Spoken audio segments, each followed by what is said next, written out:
मंडळी, उत्तराखंडच्या ऋषिकेश येथील बहुचर्चित अंकिता भंडारी हत्या प्रकरणात कोटद्वार जिल्हा न्यायालयाने निकाल दिलाय। सुमारे 2 वर्षे 8 महिन्यानंतर हा निकाल आलाय। आता यात न्यायालयाने या हत्या प्रकरणात माजी भाजप नेत्याचा मुलगा पुलकित आर्य, त्याचे साथीदार सौरभ भास्कर आणि अंकित गुप्ता या तिघांना दोषी ठरवले। त्यांना जन्मठेपेची शिक्षा सुनावण्यासोबतच तिघांनाही 50,000 रुपये दंडही ठोठावण्यात आलाय। एका हॉटेल रिसेप्शनिस्टने व्हीआयपी कस्टमरला सर्व्हिस न दिल्याबद्दल तिची हत्या करण्यात आली होती। नक्की काय झालं होतं, कोण होती ती मुलगी, सगळं सविस्तर जाणून घेणार आहोत। त्यासाठी व्हिडिओ हा शेवटपर्यंत नक्की पहा। नमस्कार, मी विकी आणि तुम्ही पाहताय विशेष भारी। मंडळी, या ऋषिकेशमधील हत्याकांडात आता हाय प्रोफाईल लोकांची नावे आल्याने ही घटना चर्चेत आली। व्हीआयपी लोकांची नावं समोर आल्यानंतर या प्रकरणात अनेक वळणे आली। अगदी 500 पानाच्या आरोपपत्रासोबतच या प्रकरणात 97 साक्षीदार सादर करण्यात आलेत। आता या संदर्भात कोर्टाने काय निर्णय दिलाय ते पण आपण पाहूयात।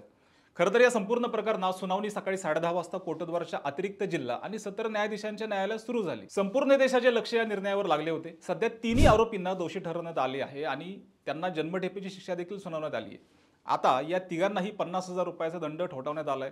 या प्रकरणात पुलकित आर्यवर आयपीसी कलम 302, 201, 354A आणि अनैतिक वाहतूक प्रतिबंधक कायद्याअंतर्गत गंभीर आरोप निश्चित करण्यात आलेत। आता त्याचवेळी इतर दोन्ही आरोपींवर हत्येत मदत करणे आणि अनैतिक कृत्यांमध्ये सहभागी असल्याचा आरोप आहे। यात 97 साक्षीदार, 500 पानांचं आरोपपत्र देखील त्यांच्यावर दाखल केलेलं आहे। या प्रकरणाचा तपास करण्यासाठी एसआयटी विशेष तपास पथक स्थापन करण्यात आलं होतं। एसआयटीने 500हून अधिक पानांचे आरोपपत्र दाखल केले। या संपूर्ण घटनेत 97 साक्षीदारांची नावे देखील होती। त्यापैकी सरकारी वकिलांनी त्यांच्या वतीने 47 साक्षीदार सादर केले होते। आता हे संपूर्ण प्रकरण नेमकं काय आहे ते पण जाणून घेऊयात। तर 18 सप्टेंबर 2022 रोजी अंकिता भंडारी अचानक गायब झाली। तेव्हा हे संपूर्ण प्रकरण सुरू झालं। 19 वर्षीय अंकिता ऋषिकेशमधील वनतारा रिसॉर्टमध्ये रिसेप्शनिस्ट म्हणून कामाला होती। अगदी 18 सप्टेंबर रोजी ती अचानक गायब झाली। वडिलांनी रिसॉर्टमध्ये पोहोचून याबद्दल चौकशी केली, पण ती काही सापडली नाही। त्यानंतर वडिलांनी मुलीची बेपत्ता असल्याची तक्रार दाखल केली। संशयाच्या आधारे पोलिसांनी रिसॉर्ट मालक पुलकित आर्यची चौकशी केली। त्यानंतर त्यानं सांगितलं की अंकिता मानसिक तणावातून जात होती। मंडळी, मात्र पुलकितने रचलेली भलतीच कहाणी एक होती। पुलकितने पोलिसांना सांगितलं की मानसिक ताणतणावामुळे अंकिता 18 तारखेला तिच्या मैत्रिणीसोबत ऋषिकेशला गेली होती आणि रात्री उशिरा तिच्या खोलीत परत गेली आणि झोपली। पण 19 सप्टेंबर रोजी सकाळी ती तिच्या खोलीतून गायब झाली होती। पोलिसांना यावर विश्वास बसला नाही आणि त्यांची शंका अधिकच वाढू लागली। शंका दूर करण्यासाठी पोलिसांनी काही सीसीटीव्ही तपासले आणि पुलकितचे म्हणणे ऐकल्यानंतर पोलिसांनी रिसॉर्ट कर्मचाऱ्यांची चौकशी केली। रिसॉर्ट कर्मचाऱ्यांनी सांगितलं की अंकिता त्यांच्यासोबत गेली होती, पण ती परत आली नाही। याची खात्री करण्यासाठी पोलिसांनी ऋषिकेशला जाणाऱ्या आणि येणाऱ्या सर्व मार्गांवर लावलेले सीसीटीव्ही सुद्धा तपासले। या तपासात असं समोर आलं की अंकिता रिसॉर्टमध्ये परतलीच नव्हती। त्यामुळे पुलकितची कहाणी आता पोलिसांसमोर उघडी पडली आणि आता त्याची कडक चौकशी करण्यात आली। अंकिताचा शोध घेण्यासाठी सोशल मीडियावरील अनेक प्रकारच्या मोहिमा या राबवल्या जात होत्या। पोलिसांच्या चौकशीसमोरच पुलकित फार काळ टिकू शकला नाही आणि त्याने सांगितलं की त्यानेच अंकिताला गंगेत ढकललं। त्यानंतर ऋषिकेश जवळील चिल्ला कालव्यात अंकिताचा मृतदेह सापडला होता। आता पोलीस तपासात कोणती मोठी माहिती समोर आली तेही पाहूयात। तर पोलीस तपासात पुलकित सोबत त्याच्या 2 साथीदारांची नावे समोर आली। प्रत्यक्षात पुलकित अंकितावर चुकीचे काम करण्यासाठी दबाव आणत असे। रिसॉर्टमध्ये काम करताना पुलकितने अंकिताला तेथील व्हीआयपी पाहुण्यांना एक्स्ट्रा सर्व्हिस देण्याचं भाग पाडलं होतं, ज्याचा तिने विरोध केला होता। यामुळे संतप्त झालेल्या पुलकितने त्याच्या 2 साथीदारांसह अंकिताला चिल्ला कालव्यात ढकलून देऊन तिची हत्या केली होती। आता यातच अंकिताचे एक व्हॉट्सअप चॅट देखील व्हायरल झालं होतं। त्यात ती तिच्या एका मित्राशी झालेला प्रकार सांगते। त्यात ती तिच्या एका मित्राला झालेला प्रकार सगळा सांगते। काय आहे त्या चॅटमध्ये पाहूयात। तर अंकिता चॅटमध्ये असं म्हणत होती की मॅनेजर अंकित माझ्याजवळ आला आणि म्हणाला की तुझ्याशी मला काही बोलायचे। त्यावर अंकिताचा मित्र पुष्पने मेसेज केला, कॉलवरून माझ्याशी बोल। अंकिता म्हणते की मी मेसेज करते कारण कोणीतरी ऐकेल। त्यामुळे परत पुष्पा असं म्हणतो की ठीक आहे, मेसेज करून सांग।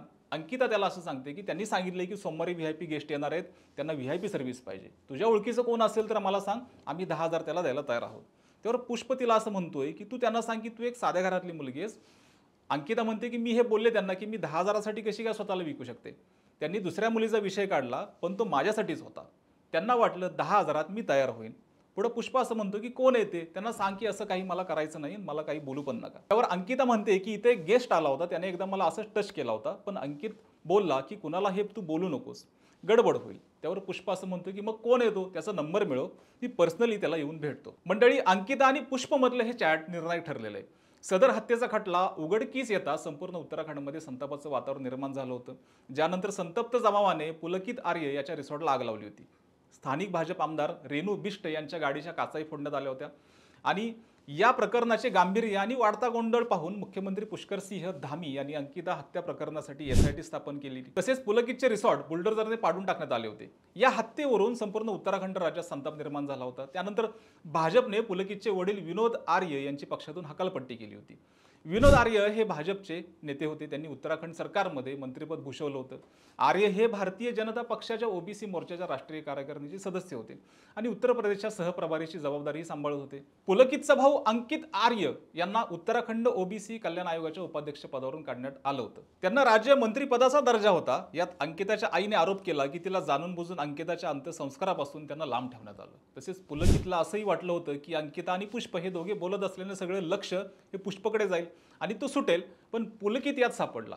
आता या सगळ्या प्रकरणावरून अंकिताचे गुन्हेगार सापडले असले तरी अंकिताचे वडील आणि आई मात्र अजूनही मुलीच्या दुःखातून सावरलेले नाहीयेत, हे सुद्धा खरं.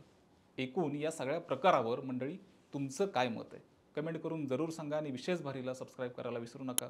आणि हा व्हिडिओ जर तुम्ही फेसबुकवर पाहत असाल तर विशेष भारी FB या फेसबुक पेजला देखील फॉलो करायला विसरू नका. धन्यवाद.